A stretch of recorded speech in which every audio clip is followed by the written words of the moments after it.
Istana itu jangan sekedar rumah atau tempat presiden ngantor. Saya nggak mau seperti itu. Saya sudah sampaikan ke Pak Jokowi. Saya ingin ya istana itu akan menjadi ikon dari bangsa kita. Salah satu hal mendasar di bangsa kita ini adalah bagaimana kita membuang, mengikis habis budaya feodal, budaya paternalistik, budaya menghamba ke atas, budaya menghamba sahaya kepada raja-raja. Tung tung tung tung. 1, 2, 3. Salam VB Bas. Rekan-rekan, video kali ini kita akan menanggapi liputan video Pak Nyoman Nuarte. Beliau ini dia memenangkan sayembara Istana Presiden yang baru di Kalimantan. Seperti biasa, konten ini sifatnya bersifat edukasi, semua hak cipta, apakah website yang kita tayangkan atau YouTube yang kita tayangkan di sini, hak ciptanya berada di tangan publisher masing-masing. Sebelum kita simak putan video dari Pak Nyoman ini, perlu juga saya tekankan bahwa kita sifatnya edukasi, jadi di sini kita tidak berusaha untuk menyalahkan atau menyerang secara pribadi, karena satu sisi Pak Nyoman juga salah satu seniman yang saya kagumi, dia sukses. Jadi walau begitu tidak semua pandangan dia saya setuju secara pribadi dan itu sah-sah saja. Jadi nanti saya akan memberi opini di ujung kenapa saya setuju, kenapa saya tidak setuju, dan apa manfaatnya untuk dunia pendidikan kita. Apakah itu dunia seniman, dunia arsitektur, apa saja. Moga-moga bisa bermanfaat dan mari kita simak videonya. Videonya sendiri tidak akan kita tayangkan menyeluruh karena 1 jam lebih, dipotong-potong per klip di mana nanti poin-poinnya yang akan kita bahas dan kita tanggapi di sini. Silakan menyimak bareng-bareng. Oke, stay tune at vb.buzz.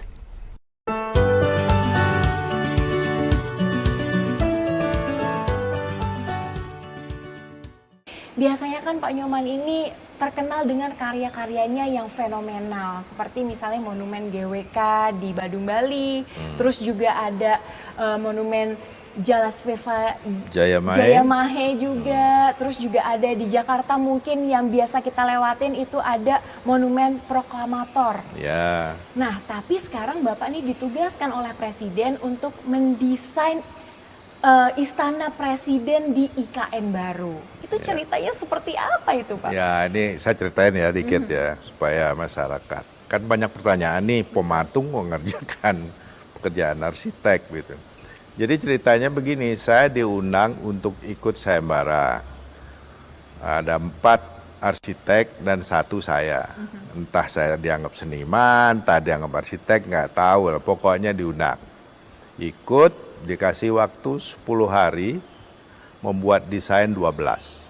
Buat rekan-rekan saya stop dulu sebentar di titik ini.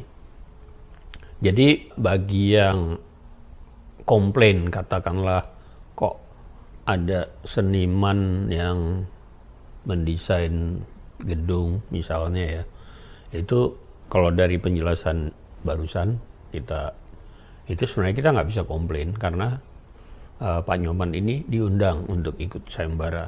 Jadi yang mungkin perlu kita kalau mau mengevaluasi ini adalah sejauh mana pemerintah membuat semacam rules, ya, aturan, apa yang disebut keahlian untuk merancang suatu wilayah, merancang suatu bangunan. Apa kriterianya? Sebagai contoh, misalnya kita di Australia, saya walaupun saya arsitek saya lulusan dari Indonesia, adalah saya tidak diizinkan untuk menjadi arsitek di sini sebelum saya certified as a Australian architect. Nah, ada aturan mainnya yang harus ada rules, ada regulasi yang saya harus ikuti. Jadi ini yang harus kita lihat, evaluasi apakah memang ada kriteria-kriteria yang jelas untuk itu. Ya, kita lanjut. Terus ada komplek keagamaan dari masjid, dari macam-macam. Terus ada gedung DPR, wakil presiden, wah banyak lah. Berarti bukan hanya Ada 12 istana desain. kepresidenan aja ya? Enggak. Nah itu satu istana itu ada 12 bangunannya. Jadi bayangkan aja itu. Tapi waktunya 10 hari. Pusing saya tuh gitu loh. Nah ini juga begitu. Artinya apa? Seniman, arsitek, dan lain-lain itu harus belajar. Zaman sudah berubah. Begini, arsitek dulu hanya yang penting ada ruangan, gak hujanan. Sekarang dunia gak begitu. Harus indah, harus nyaman, harus green. Udah meningkat jauh. Jadi membangun arsitek itu gak hanya kotak saja. Harus tampil indah gitu loh. Ya kan? Nah, tampil indah itu sudah kebutuhan kesekian. Kita ini sudah bukan zamannya form follow function lagi. Kita harus zaman yang lebih dari itu. Walaupun ada orang yang masih form follow function ya. Asal ada ruangan bagaimana lah, banyak. Di Amerika aja sekarang banyak bikin tenda kan. Nah itu karena ekonomi. Tapi kita akan berbicara yang normal. Ya. Jadi seni itu tidak seperti, apalagi istana. Istana itu jangan sekedar rumah atau tempat presiden ngantor. Saya nggak mau seperti itu. Saya sudah sampaikan ke Pak Jokowi. Saya ingin ya istana itu akan menjadi ikon dari bangsa kita. Kenapa saya pilih Garuda?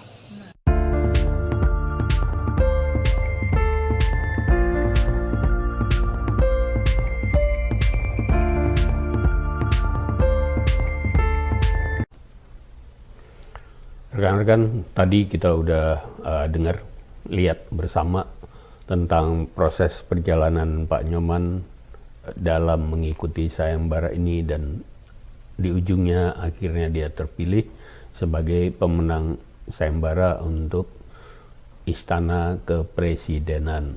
Itu semua tidak bisa diganggu-gugat lagi karena dia diundang ikut sayembara dan dia sudah jadi pemenangnya. That's it. Oke. Nah, yang kita bisa diskusikan, sharing adalah untuk dunia pendidikan. Saya akan memberikan opini pribadi yang belum tentu harus sama dengan Pak Nyoman. Tapi menurut saya, salah satu hal mendasar di bangsa kita ini adalah bagaimana kita mengikis habis budaya feodal, budaya paternalistik, budaya menghamba ke atas, budaya menghamba sahaya kepada raja-raja. Itu yang mesti kita kikis dari bumi persada ini semenjak kita sudah sekian puluh tahun merdeka. Jadi, Istana Presiden memang kantor presiden, hanya itu. Dia bukan ikon sama sekali. Kantor presiden agar presiden bekerja dengan nyaman dan aman. Dan bisa menerima katakanlah kunjungan semua tamu negara dengan layak. Tapi tidak ada gunanya menjadikan Istana Presiden itu sebagai ikon. Tidak. Kalau kita mau menjadikan ikon suatu lembaga, yang paling tepat adalah gedung MPR DPR. Sama seperti kita di sini, di Australia, parlemen di Canberra cakep punya, gitu. Perdana Menteri kantornya di mana? Jujur saya juga nggak tahu sih. Parlemen tahu ada di Canberra. Atau yang kita sering kenal, kantor Perdana Menteri Inggris. Cuman di jalan yang terkenal, Downing Street. That's it. Oke. Jadi tidak ada yang perlu dijadiin itu jadi ikon. Hanya kantor presiden. Nah, selain yang namanya ikon tadi, masalah berikut adalah mengenai yang disebut desain megalomania. Kalau kita belajar sejarah di zaman-zaman dulu, keinginan untuk membangun simbolik-simbolik berupa apapun yang dalam skala besar, skala di luar skala manusia, adalah untuk menunjukkan kekuasaan, power, kehebatan misalnya seperti itu. Tapi atau terakhir kalau kita lihat di semua bekas jajahan Uni Soviet, ada patung-patung yang gede-gede melambangkan ini, zamannya Hitler, zamannya raja-raja zaman dulu, banyak kita tinggal pelajari sejarah. Nah, di era sekarang itu sama sekali harusnya sudah lewat. Kita, bangsa Indonesia, ini bangsa yang besar, nggak perlu kita besar-besarkan. Sebenarnya secara culture, kita punya budaya yang sedemikian hebatnya, sedemikian ragamnya, itu yang kita harusnya bangga. Dan kita tidak perlu lagi mencoba membesar-besarkannya, karena kita memang sudah besar. Dalam artian megalomania itu lebih sering dipicu oleh rasa rendah diri. Nah, jadi sebagai sharing edukasi, yang kita perlu adalah bagaimana kita mengikis rasa rendah diri di bangsa kita. Bahwa kita ini bagus kok, budaya kita bagus, ragam kita bagus, dan kita sejajar dengan semua bangsa apapun di dunia. Ya, berikut ini tanggapan saya sebagai profesional, karena latar belakang saya arsitek, tapi jangan dilihat bahwa saya tidak setuju ada seniman yang mendesain, nggak begitu kok. Ya, boleh-boleh aja, selama pertama itu legal dari sisi aturan pemerintah, kalau boleh nggak ada masalah. Dan selama desain itu memang mengikuti kaidah-kaidah yang kita dalami di dunia arsitektur, itu sah-sah saja. Nah, sekarang yang saya ingin coba angkat di sini adalah pertama, sudah ada banyak perbincangan di internal para arsitek di dunia. Ada satu risiko kalau kita mempergunakan tools komputer, ya, yang kita sebut computer aided design, CAD. Buat rekan-rekan yang tidak tahu siapa saya adalah mungkin satu-satunya yang pertama kali memperkenalkan CAD dalam proses penggambaran di arsitektur di Jakarta. Mungkin di Indonesia saya nggak tahu ya, tapi yang jelas pada saat itu proyek-proyek gedung-gedung tinggi itu mulainya di Jakarta. Nah, saya jauh-jauh sebelum Pak Nyoman tahu Photoshop segala macam, saya mulai dari AutoCAD versi 1 mendalami itu, ya. Jadi masalah bahwa bisa repetitif, bisa dalam skala gede, bisa jadi 3D, itu sebenarnya bukanlah satu hal yang baru waktu itu. Nah, permasalahannya adalah bahwa dalam proses awal satu desain ada sedikit risiko kalau kita mempergunakan rendering yang finish. Ini akan mengakibatkan si pemberi tugas, katakanlah di sini pemerintah atau whatever, atau klien, ya, akan di kepalanya sebagai orang yang non-design, di kepalanya mulai tertanam suatu final product seperti yang ditampilkan kepada mereka. Padahal proses desain itu adalah proses multidisiplin. Kita di sini tidak berbicara hanya seniman, arsitek, tidak begitu. Dalam proyek skala seperti yang kita hadapi ini, ya, ibu kota negara, itu adalah peran besar master planner mengkoordinasi semua disiplin keilmuan di bawahnya untuk memberikan guideline, acuan-acuan desain dari setiap disiplin ilmu. Apakah itu arsitek, apakah itu landscaper, apakah itu interior design, whatever, civil engineer, sosiolog, ada banyak, ekonom. Ini semua berada dalam satu kesatuan desain. Jadi adalah sangat nggak mungkin hanya perorangan yang mencoba memberikan solusi seperti ini. Nah, computer aided design itu akan membantu pada saat final product sudah disetujui semua ide sudah masuk, kita membuat semacam mimicking, copy, mendekati real rendering, itu bagus. Tapi dalam proses awal mulai ada perbincangan, kita sebaiknya menghindarkan yang disebut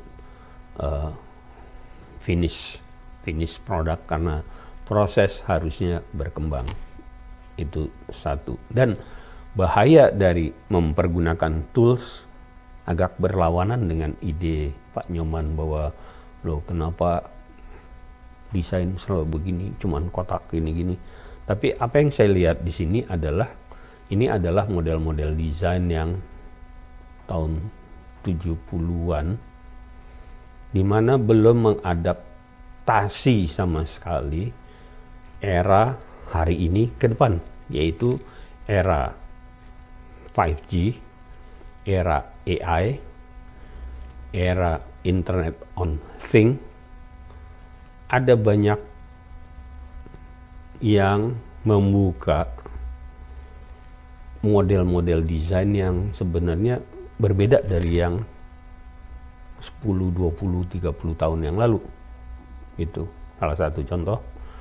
Zaman dulu hanya manusia yang bisa berinteraksi dengan ruang. Zaman sekarang ke depan, ruang bisa berinteraksi sesama ruang. Ruang bisa berinteraksi dengan lingkungan, tanaman. Benda bisa berinteraksi dengan benda. Oke. Mobil bisa jalan sendiri.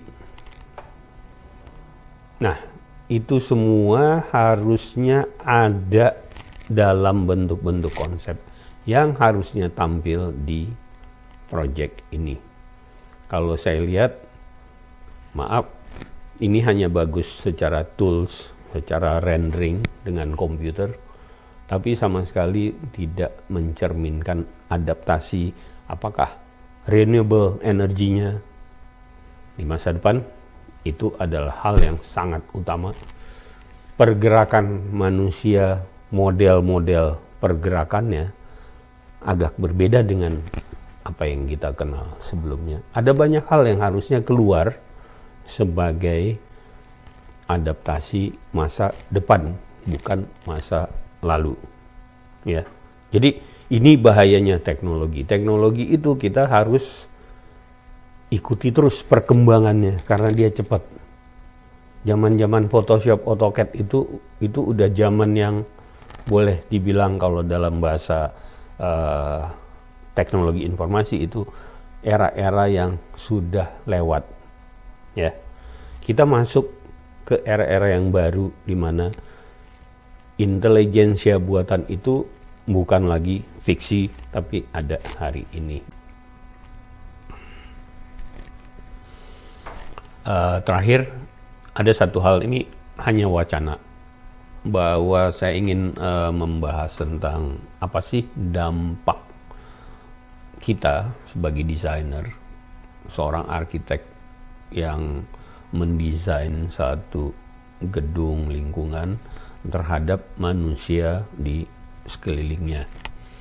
Dalam pengertian, harusnya ada studinya bagaimana material, bahan bangunan, permukaan, skala bangunan itu membawa dampak kepada manusianya.